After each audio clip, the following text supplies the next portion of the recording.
Studio yes news కి స్వాగతం. వార్తల ముందుగా ముఖ్యాంశాలు. 2025 డిసెంబర్ నాటికి బందర్ పోర్టు నిర్మాణం పూర్తి చేస్తాం. సీఎం చంద్రబాబు హామీ.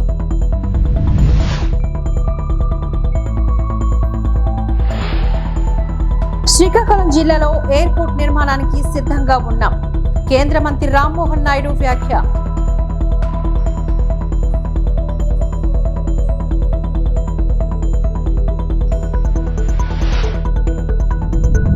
డిసెంబర్ 2025 నాటికి బందర్ పోర్టు నిర్మాణం పూర్తి చేస్తాము అంటూ ముఖ్యమంత్రి చంద్రబాబు తెలిపారు. పోర్టు పనుల పురోగతిపై అధికారులను అడిగి తెలుసుకున్నారు. పనులు వేగవంతం చేయాలని ఆదేశించారు. కృష్ణా జిల్లా మచిలీపట్నంలో పోర్టు పనులను పరిశీలించిన అనంతరం సీఎం మీడియాతో మాట్లాడారు. అమరావతికి అనుసంధానంగా ఉండే పోర్టు ఇదేనని, రాజధాని పోర్టుగా దీన్ని అభివృద్ధి చేస్తామని అన్నారు. పరిశ్రమలకు కూడా ఇక్కడ అవకాశం ఇస్తే ఎగుమతులు పెరుగుతాయని అన్నారు. మచిలీపట్నం అభివృద్ధికి ప్రభుత్వం కట్టుబడి ఉందని చెప్పారు. గతంలోని ఈ ప్రాజెక్టును ప్రారంభించి మొదలుపెట్టిన పనులను గత పాలకులు నిలిపివేసినట్లుగా చెప్పారు. ఈసారి బందర్ పోర్టు పనులు పూర్తి చేసి చూపుతామని అన్నారు.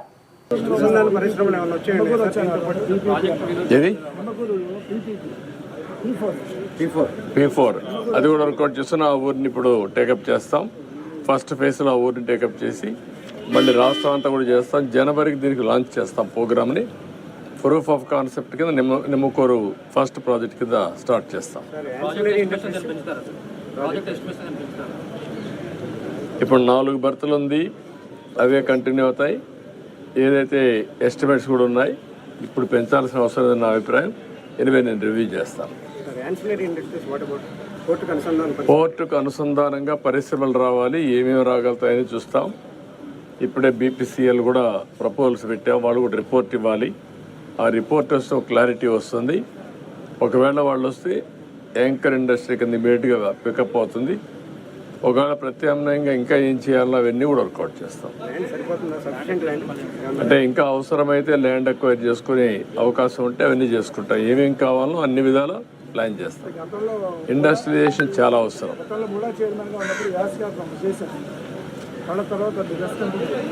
అందుకని ఇప్పుడు ఏంటంటే మెయిన్గా ముందు పోర్ట్ వస్తే చాలా ఇదవుతుంది. ఇప్పుడే మీరు చూసారు నేషనల్ హైవే వచ్చింది, దానివల్ల ఈజీ అయింది. రాబోయే రేపల్లె వరకు రైల్వే లైన్ కూడా వస్తే కనెక్టివిటీ ఈజీ అవుతుంది. ఈ విధంగా అన్నీ కూడా మచిలీపట్నాన్ని కనెక్ట్ చేస్తూ మనం ఇవన్నీ కూడా చేయాల్సిన అవసరం ఉంది. 6 లేన్ అవసరమైతే ఇంకన్నీ 6 కాకపోతే 8 కూడా అవుతుంది. రేపు పోర్ట్ ఇవన్నీ బాగా వస్తే ఆటోమేటిక్గా వచ్చేస్తాయి.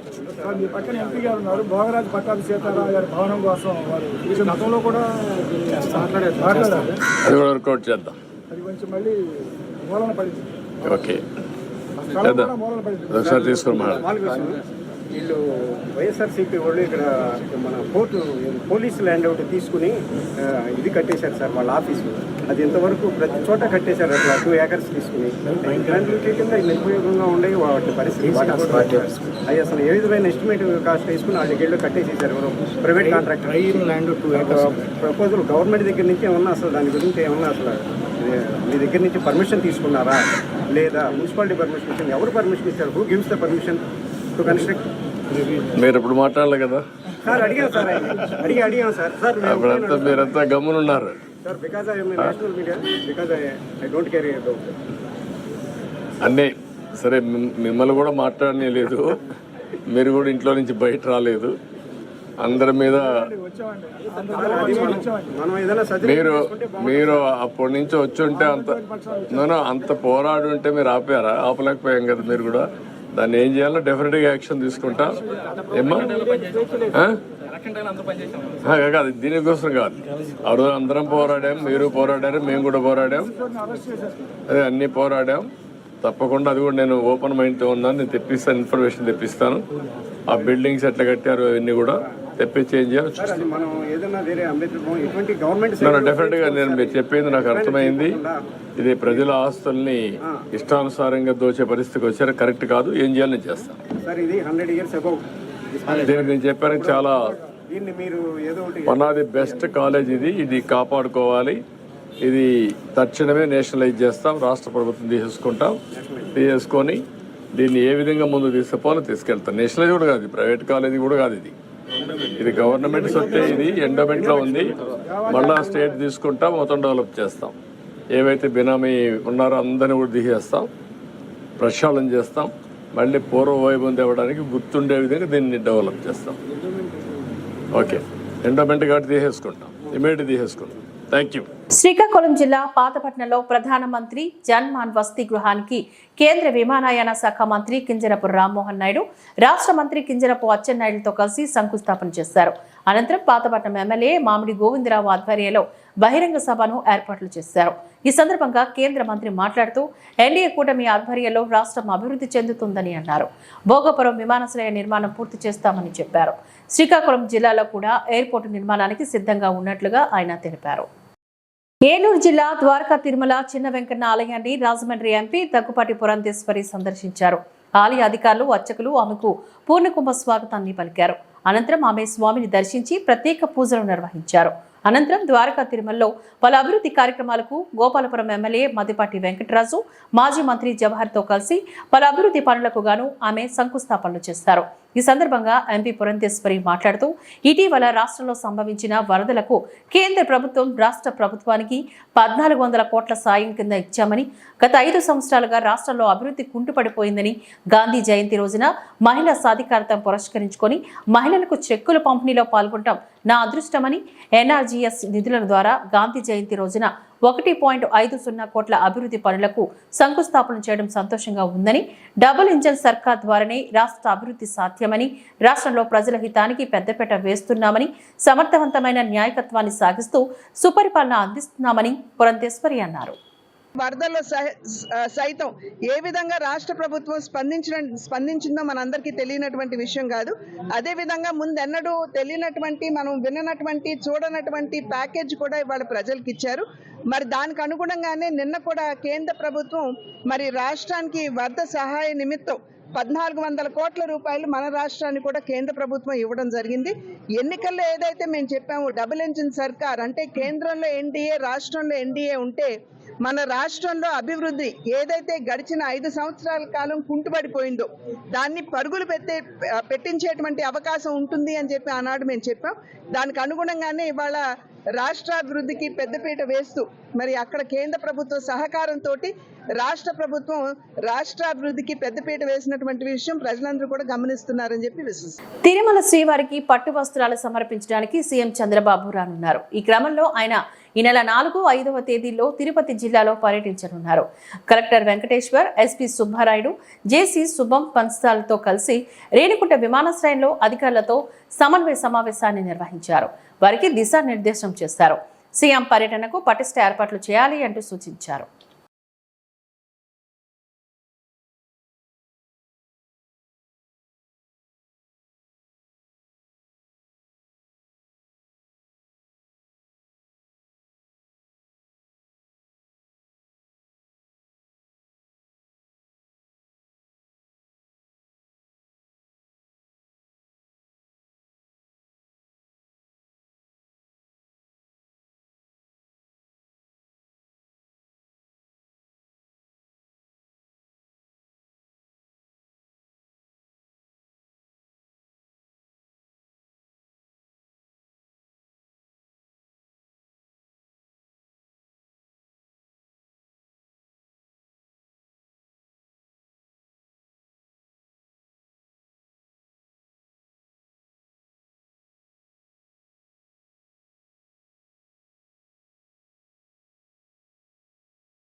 విజయదశమిని పురస్కరించుకొని దసరా పండుగ సందర్భంగా తిరుపతి రూరల్ రాయల్ చెరువు రోడ్డులోని వెలసి ఉన్న శ్రీ శక్తిపీఠం నందు ఘనంగా శ్రీదశ మహావిద్యా మహోత్సవాలు ఘనంగా నిర్వహిస్తున్నట్లుగా శక్తిపీఠం కోఆర్డినేటర్ సుధామయి శ్రీ జ్యోతి వాణిలు పిలుపునిచ్చారు. తిరుపతి ప్రెస్ క్లబ్లో బుధవారం మీడియా ముందు వీరు మాట్లాడుతూ ఈ నెల 3వ తేదీ నుంచి 12వ తేదీ వరకు ప్రతిరోజు 7 గంటల నుంచి సాయంత్రం 5 గంటల వరకు పూజా కార్యక్రమాలు ఉంటాయని చెప్పారు. అలాగే వారాహి అంతంకిర సహితాశక్తి కాళీదేవి హోమం, శ్రీమూర్తులకు సుహాసిని పూజలు ఉంటాయని చెప్పారు. 9వ తేదీ విద్యార్థులకు వ్యాసరచన, చిత్రలేఖనం పోటీలు నిర్వహించి బహుమతులు, ప్రశంసా పత్రాలను అందజేస్తామని అన్నారు. ప్రతి ఒక్కరూ హాజరై ఈ పూజా కార్యక్రమంలో పాల్గొనాలంటూ పిలుపునిచ్చారు. దైవము పరమహంస పరివ్రాజికాచార్య కుత్తాళం శంకరాచార్య శ్రీ శక్తిపీఠ పరమాచార్య జగద్గురు శ్రీ శ్రీ శ్రీ సిద్ధేశ్వరానంద భారతీ మహాస్వామి వారి ఆధ్వర్యంలో వారి ఆశీస్సులతో ప్రతి సంవత్సరము ఈ దసరాలలో శ్రీ దశమహావిద్యా దినోత్సవాల పేరిట మేము శక్తిపీఠంలో ఈ దసరా ఉత్సవాలు జరుపుకుంటున్నాము. ఈ నెల అక్టోబర్ 3 నుంచి 12వ తేదీ వరకు ఈ దసరా ఉత్సవాలు జరుగుతున్నాయి. జగన్మాత మా శక్తిపీఠంలో ముఖ్యంగా శ్రీ మరకత కాళికామాత శక్తిపీఠాధీశ్వరిగా ఉన్నారు, అధిదేవతగా ప్రస్థానం జరుగుతున్నది. అంతేకాకుండా శ్వేతవారాహిదేవి, ప్రత్యంగిరాదేవి, ఈ మాతలందరూ కూడా అక్కడ కొలువై ఉన్నారు. ప్రత్యక్షమైన దేవతలు అక్కడ కొలువై ఉన్నారు. వీరందరికీ ప్రతిదినము దశమహావిద్యలు కాళికామాత దగ్గరుండే 10 మంది అమ్మవార్లని దశమహావిద్యలుగా తలంచి ప్రతిదినము ఒక్కొక్క రోజు ఒక్కొక్క మాతకి అలంకరణ చేసి ఆ మాతని కొలుస్తూ ఈ 10 రోజులు నవరాత్రులు జరపడం జరుగుతున్నది. జగన్మాత తన భక్తుల్ని కాపాడటం కోసం దశమహావిద్య దేవతల రూపాలు తీసుకొని రాక్షస సంహారం చేసిన రోజును మనం దసరాగా జరుపుకుంటున్నాము. అటువంటి దశమహావిద్య దేవత అలంకారాలను భారతదేశంలో మొట్టమొదటిసారిగా మన శక్తిపీఠంలోనే జరుపుకుంటున్నాము. అంతేకాకుండా ఇక్కడ మరకత శక్తికాళీదేవి చాలా ప్రత్యక్షంగా ఎన్నో అనుభవాలతో ప్రజలకు దగ్గరవుతున్నారు. ఈ శక్తికాళీదేవికి ప్రాతకాల అభిషేకము, పూజ, వారాహి ప్రత్యంగిరా దేవతలకు అభిషేకాలు, పూజలు ప్రతిదినము అన్నీ జరుపుకుంటున్నాము. ఈ దసరా మహోత్సవాల సందర్భంగా ప్రత్యేక పూజలు, ప్రత్యేక హోమాలతో శక్తిపీఠంలో జరుగుతూ ఉన్నవి. ప్రజలకు ఎటువంటి కష్టాలు వచ్చినా ఈ దశమహావిద్యల కారణంగా ఈ దశమహావిద్యలను పూజించడం ద్వారా, మరకత శక్తికాళీదేవిని, ప్రత్యంగిరాదేవిని, శ్వేతవారాహిదేవిని పూజించడం ద్వారా వారి కష్టాలను తీర్చుకుంటూ హోమాలు చేయించుకొని వారి కష్టాలకు దూరం అవుతూ ఎంతో ఆనందాన్ని పొందుతున్నారు మా పీఠంలో. అంతేకాకుండా ఈ దసరా ఉత్సవాల సందర్భంగా మేము ప్రతిరోజు ఎన్నో ప్రత్యేక కార్యక్రమాలను జరుపుకుంటున్నాము. ప్రతిరోజు మహిళలకు శక్తి పీఠము అని పెట్టుకున్నాం. కాబట్టి ఇక్కడ శక్తి స్వరూపిణి ఎవరు అంటే మహిళా శక్తి స్వరూపిణి. కాబట్టి మహిళలకి ప్రతిరోజు 25 మంది మహిళలకి సువాసిని పూజ అని జరుపుతామండి. ప్రతిరోజు ఆ సువాసిని పూజలో అమ్మవారి స్వరూపంగా, స్త్రీలను అమ్మవారి స్వరూపంగా భావించి వారికి మా శక్తిపీఠం పుట్టినింటిగా భావించి వారికి పుట్టినింటి సారె శక్తిపీఠం తరపున ఆహ్వానించి వారికి శక్తిపీఠం తరపున పుట్టినింటి సారె పెట్టి వారినే అమ్మవార్లుగా తలంచి వారికి షోడశోపచార పూజలు చేసి అక్కడ ప్రతిరోజు సువాసిని పూజ జరపడం జరుగుతోంది. ప్రతిరోజు కూడా ఈ దశమహావిద్యలు ఈ నవరాత్రుల కారణంగా ప్రతిరోజు జరుపుతాము ఈ పూజలు. అంతేకాకుండా మూలా నక్షత్రం రోజున అనగా 9వ తారీఖు వస్తుందండి మూలా నక్షత్రము. మూలా నక్షత్రం రోజున అమ్మవారికి మూలా నక్షత్రం రోజున అమ్మవారిని సరస్వతీదేవిగా పూజిస్తూ మాతాజీ. రాష్ట్ర ప్రజలకు AP CM Chandrababu good news చెప్పారు.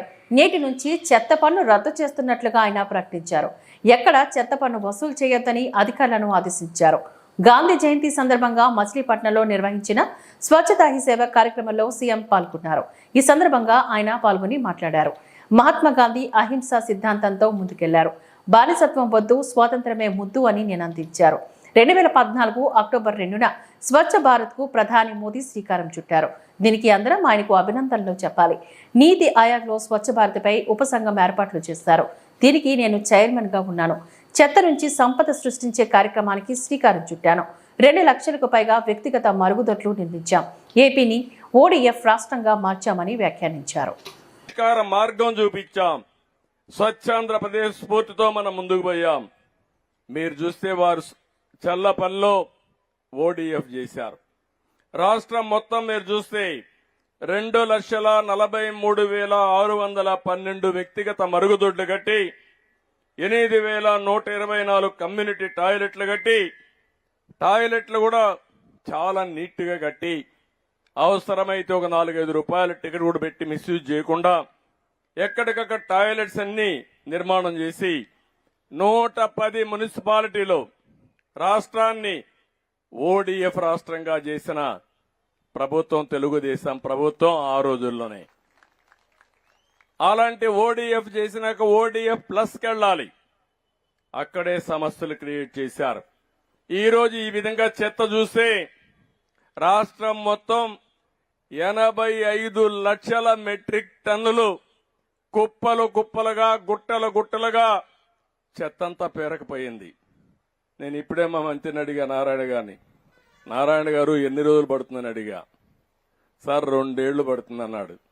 2 ఏళ్లు పడితే మనం పనిచేసినట్టు కాదు. 365 రోజుల్లో మొత్తం చెత్తంతా క్లీన్ చేసే బాధ్యత మీకు అప్పచెప్తున్నానని నారాయణ గారికి ఇప్పుడే ఆదేశాలు ఇచ్చాను. అంటే గడిచిన ప్రభుత్వం పేర్చిన చెత్త ప్రభుత్వం 85 లక్షల మెట్రిక్ టన్నులు ఇంకా మిగిలింది. మీకు కోపం రాలా? ఇంకా వాళ్ళు సిగ్గు లేకుండా రోడ్డు మీద మాట్లాడుతూ ఉంటారు. అందుకే ఆ రోజు చెప్పా, ఎన్నికల కంటే ముందు చెత్త ప్రభుత్వం అని.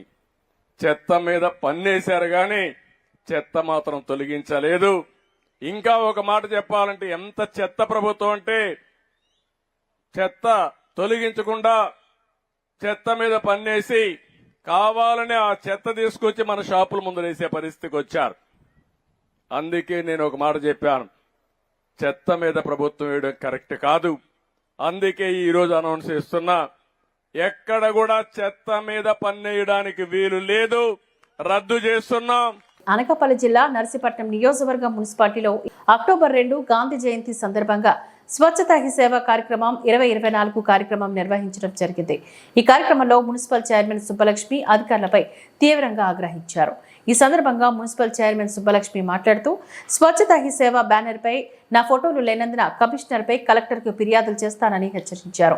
గతంలో కూడా ఇదే విధంగా జరిగిందని, నేను రిజర్వేషన్ మహిళ కావడంతో కావాలని మున్సిపాలిటీకి సంబంధించిన కార్యక్రమంలో గానీ వాటి యొక్క బ్యానర్లపైన గానీ నా యొక్క పేరు గానీ ఫోటో గానీ పెట్టడం లేదని ఆమె ఆరోపించారు. నేను ఒక మున్సిపల్ చైర్మన్ విషయం మరిచి నాకు ఇవ్వాల్సిన ప్రోటోకాల్ కూడా ఇవ్వడం లేదని ఆమె అన్నారు. ఈ విషయంపై కలెక్టర్ గారికి ఫిర్యాదు చేయడం జరుగుతుందని చెప్పారు. శుభాకాంక్షలు. అంటే ఆర్డీఓ గారు, ఎంఆర్ఓ గారు ఉన్నప్పుడు నేను చెప్పాలి, ఈ రోజు బోర్డులో ఇవి అదే ఇది మున్సిపాలిటీకి సంబంధించింది కాబట్టిగా ఇందులో నా ఫోటో ఏదండి, ఫోటోగా చూస్తాను కదా సార్, ఎప్పుడు సమాధానం కావాలి. ఇదే అలవాటు అయిపోతుంది నాకు. ఎందుకు ప్రోటోకాల్ ప్రకారం ఎందుకు లేదు అని అడుగుతున్నాను నేను. అది నోట్ చేసుకుంటాను కదండి. ఇది సార్ మీ ముందే నేను పెట్టాను.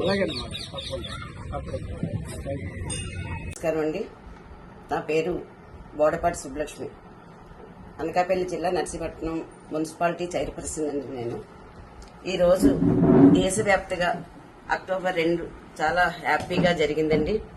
దానికి మా మున్సిపాలిటీలో కూడా కమిషనర్ గారు మమ్మల్ని ఆహ్వానించారు. ఆ కార్యక్రమానికి నేను హాజరయ్యాను. హాజరైన తర్వాత పెద్దలందరూ అదే కలెక్టర్, ఆర్డీఓ గారు, ఎంఆర్ఓ గారు వీళ్ళందరూ వచ్చారు. అలాగే టీడీపీ నాయకులు కూడా వచ్చారు. అలా అంతా మంచిగా ప్రోగ్రాం చాలా మంచిగా జరిగిందండి. గాంధీ జయంతి బాగా జరిగింది. ఈలోగా బ్రాండ్ చూసాను నేను. ఆ బ్యాండ్ ఒకసారి చూస్తే నాకు మనసు బాధ పెట్టుకున్నాను. అప్పుడు నేను ఒక్క నిమిషం మాట్లాడాలని చెప్పి నేను మాట్లాడాను. ఒకసారి బ్యాండ్ చూపించండి అన్నాను, చూపించారు. కానీ మా ఊరు ఎమ్మెల్యే గారి ఫోటో తప్ప, ప్రోటోకాల్ ప్రకారం ఎమ్మెల్యే గారి ఫోటో తప్ప నా ఫోటో అయితే లేదండి. మొన్న కూడా ఇలాగే జరిగింది, ఇదే బ్యాండ్ తోటి జరిగింది. అప్పుడు కూడా నా ప్రోటోకాల్ ప్రకారం నాది వేయలేదు. ఏంటి ఇలా ఎందుకు చేశారని చెప్పి మన ఆర్డీఓ గారు అందరూ ఎదురుగుంటా నేను చెప్పడం జరిగింది. అందరూ విన్నారు. చాలా చాలా మనసు అయితే నేను చాలా బాధపడుతున్నాను. ఏ రోజు కూడా చైర్పర్సన్ అన్నది మా ఇప్పటికి రాలేదండి. ఇస్తున్నారు అయితే మా క్యాష్ ని బట్టి అవమానిస్తున్నారు, మరి మా దేన్ని బట్టి అవమానిస్తున్నారు, మమ్మల్ని అయితే అవమానిస్తున్నారు. దయచేసి నేను ఈ విధంగా కలెక్టర్ గారికి పిటిషన్ పెట్టవలసి వచ్చింది. నేను కలెక్టర్ గారు ఇది విని నాకు మున్సిపల్ కమిషనర్ మీద చర్య తీసుకుంటారని నేను మనస్ఫూర్తిగా నమస్కారం చేస్తున్నానండి. కలెక్టర్ గారికి అందజేస్తున్నానండి. వ్యసనాలకు బానిసలై చోరీకి పాల్పడుతున్న 2 యువకులను అరెస్ట్ చేసినట్లుగా సిఐ సిహెచ్ విద్యాసాగర్ తెలిపారు. వారి వద్ద నుంచి 212 గ్రాముల బంగారం, 2 కేజీల వెండి, 1 టైటాన్ వాచ్ ను స్వాధీనం చేసుకున్నట్లుగా చెప్పారు. ఈ ఏడాది మే 5వ తారీఖున కొత్తపేట మండలం బ్యాంకు కాలనీకి చెందిన రామోజు అనురాధ తన కుటుంబ సభ్యులతో కలిసి రాజమండ్రి వెళ్లి అదే నెలలో 9వ తారీఖున తిరిగి వచ్చింది. అయితే ఇంటికి వచ్చి చూడగా తలుపులు పగలగొట్టి బీరువాలో ఉన్న బంగారం, వెండి వస్తువులు గుర్తు తెలియని వ్యక్తులు దొంగిలించినట్లుగా పోలీసులకు ఫిర్యాదు చేసింది. దీనిపై కేసు నమోదు చేసిన పోలీసులు గురువారం వాడపాలెంలో దొంగతనానికి పాల్పడిన బండారు మణికంఠ, చింతపల్లి వెంకటరాజు అనే యువకులను అరెస్ట్ చేసినట్లుగా సిఐ విద్యాసాగర్ వెల్లడించారు. వారి వద్ద నుంచి సుమారు 13 లక్షల రూపాయల విలువైన 212 గ్రాముల బంగారం, 2 కేజీల వెండి, టైటాన్ వాచ్ ను స్వాధీనం చేసుకున్నామని వివరించారు. ముద్దాయిలను అరెస్ట్ చేయడంలో ప్రతిభ కనబరిచిన ఎస్ఐ జి సురేంద్ర, పోలీస్ సిబ్బంది విద్యాసాగర్ ను అభినందించారు.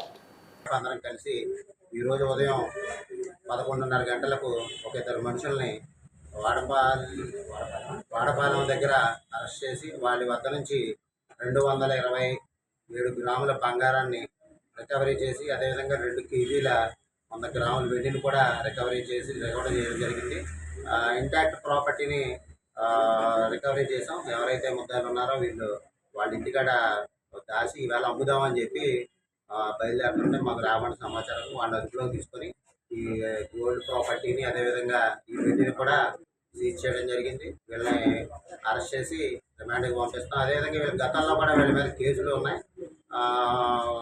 కాబట్టి ఎవరైనా ముఖ్యంగా ఈ దసరా సెలవులు కాబట్టి అందరూ పండగలకి వేరే ఊర్లు వెళ్తూ ఉండొచ్చు, సెలవులు కాబట్టి వెళ్ళేటప్పుడు కొంచెం జాగ్రత్తలు పాటించాలి. మీ యొక్క ఇంట్లో క్యాష్, బంగారం, డబ్బు ఇవన్నీ ఉన్నప్పుడు అవన్నీ లాకర్లో పెట్టుకోవడం, లేకపోతే మీకు తెలిసిన వాళ్ళ ఇంట్లో పెట్టుకోవడం, లేకపోతే మీరు వెళ్ళే దగ్గరికి జాగ్రత్తగా సేఫ్గా తీసుకెళ్ళడం. ఎందుకంటే వెళ్ళేటప్పుడు కూడా బస్సుల్లో, ఆటోల్లో దొంగతనాలు జరుగుతూ ఉంటున్నాయి. మన జాగ్రత్తగా, మన కష్టపడి సొమ్ము కాబట్టి జాగ్రత్తగా వాటిని భద్రతగా పంచుకోవాల్సిన బాధ్యత మీ మీద కూడా ఉంటుంది. కాబట్టి జాగ్రత్తగా అందరూ కూడా సెలవులకు వెళ్ళేటప్పుడు లాకర్స్లో కానీ, మీ బంధువుల వద్ద కానీ ఉంచుకోవాలి. అదేవిధంగా మీరు ఎక్కడికైనా సెలవులకి వేరే ఊరు వెళ్తున్నప్పుడు మా పోలీస్ స్టేషన్కి ఇన్ఫామ్ చేస్తే ఆ నైట్ బీట్ తిరిగే వాళ్ళు ఆ ఇళ్ల మధ్యలో తిరుగుతూ ఎటువంటి అనుమానాస్పద వ్యక్తులు తిరిగినా వాళ్ళ అదుపులోకి తీసుకోవడం జరుగుతూ ఉంటుంది. కాబట్టి అందరూ కూడా పోలీసు మీదే వదిలేయకుండా మీ జాగ్రత్తలు మనం తీసుకోవాల్సిన జాగ్రత్తలు మనం తీసుకుంటే కొంతవరకు నేరాలను అరికట్టవచ్చు. అదేవిధంగా ప్రస్తుత రోజుల్లో సీసీ కెమెరాలు అన్నవి చాలా ఇంపార్టెంట్. అందరూ కూడా దయించి ఈ కొత్తపేట నియోజకవర్గంలో మన రావులపాలెం, కొత్తపేట, ఆల్మూరు, ఆత్రేయపురంలో ఎక్కడ ఇంపార్టెంట్ 10 ఇళ్ళు కలిపి చక్కగా ఆ సందు చివర ఒక సీసీ కెమెరా ఏర్పరచుకుంటే చాలా ఉపయోగం. అది దొంగతనాలు కానివచ్చు, గొడవలు కానివచ్చు, కొట్లాటలు కానివచ్చు, రకరకాలుగా మనకి బాగా ఉపయోగపడే ప్రస్తుత రోజుల్లో ఉపయోగపడేది. కాబట్టి అందరూ కూడా దయించి మీ సీసీ కెమెరాలని ఇన్స్టాల్ చేసుకోండి. కొంతమంది 10 ఇళ్ళు కలిపి ఒక 1000 రూపాయలు వేసుకుంటే 10,000 పెట్టి 2 మంచి సీసీ కెమెరాలు వేసుకోవచ్చు. కాబట్టి మా కొత్తపేట పోలీస్ స్టేషన్ తరఫున మీ అందరికీ కూడా అడ్వాన్స్ దసరా శుభాకాంక్షలు. అందరూ చక్కగా పండగ వాతావరణం, పండగని చక్కగా సెలబ్రేట్ చేసుకోవాలి మీ కుటుంబ సభ్యులతో. అదేవిధంగా ఎవరో కూడా మీ బళ్ళకు కూడా ఎక్కువ బైక్ థెఫ్ట్లు అవుతూ ఉన్నాయి. మనం మన ఆరోగ్యానికి హెల్త్ కేర్ ఎలా తీసుకున్నామో అలాగే మన బళ్ళకు కూడా. ఈ వార్తలు ఇంతటితో సమాప్తం. నమస్కారం.